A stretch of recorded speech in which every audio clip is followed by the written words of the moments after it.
কোটা সংস্কার আন্দোলনকে কেন্দ্র করে স্থাপনা ধ্বংস ও হত্যাকাণ্ডের ঘটনা জাতিসংঘ সহ আন্তর্জাতিক তদন্তের দাবি জানিয়েছেন প্রধানমন্ত্রী শেখ হাসিনা। এত প্রাণ কেন ঝরল তা জানতে চান বঙ্গবন্ধু কন্যা। রাজধানীর বঙ্গবন্ধু আন্তর্জাতিক সম্মেলন কেন্দ্রে জাতীয় মৎস্য সপ্তাহের উদ্বোধন অনুষ্ঠানে প্রধানমন্ত্রী বলেন, বিএনপি জামায়াতের মূল উদ্দেশ্য ছিল আগুন সন্ত্রাসের মাধ্যমে দেশের অর্থনীতি ধ্বংস ও বিশ্বের কাছে ভাবমূর্তি নষ্ট করা। আরও জানাচ্ছেন আতিকা রহমান। রাজধানীর শেরেবাংলা নগরে বঙ্গবন্ধু আন্তর্জাতিক সম্মেলন কেন্দ্রে মৎস্য ও প্রাণী সম্পদ মন্ত্রণালয়ের উদ্যোগে জাতীয় মৎস্য সপ্তাহের উদ্বোধনের অনুষ্ঠানে যোগ দেন প্রধানমন্ত্রী শেখ হাসিনা। প্রধানমন্ত্রী এ সময় বলেন, সাম্প্রতিক সহিংসতায় দেশের উন্নয়নের ধারক প্রতিষ্ঠানগুলোকে পরিকল্পিতভাবে ধ্বংস করা হয়েছে। অবকাঠামো আবার নির্মাণ করা গেলেও এতগুলো প্রাণ আর ফিরে পাওয়া যাবে না। আমি কোনোদিন ভাবতে পারিনি যে এই সময় এই ধরনের একটা অবস্থার সৃষ্টি হবে আর সেখানে এতগুলি তাজা প্রাণ যাবে। কারণ স্বজন হারা বেদনা নিয়ে আমি বেঁচে আছি।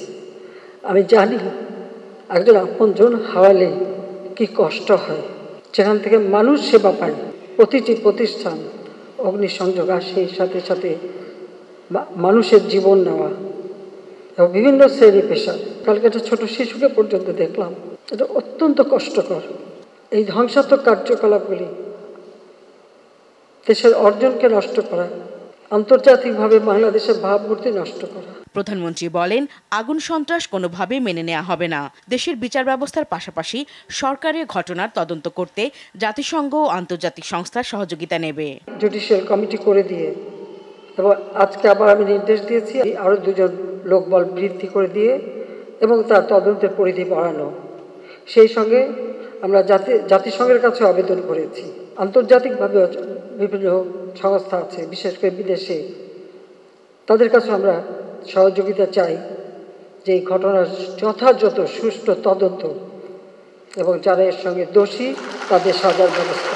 একটা ঘটনা ঘটিয়ে ঘোলাপানিতে মাছ শিকার করে দেশকে পিছনে টেনে নেওয়ার এই চক্রান্তে যারা জড়িত, সেটা আপনাদের খুঁজে বের করা উচিত।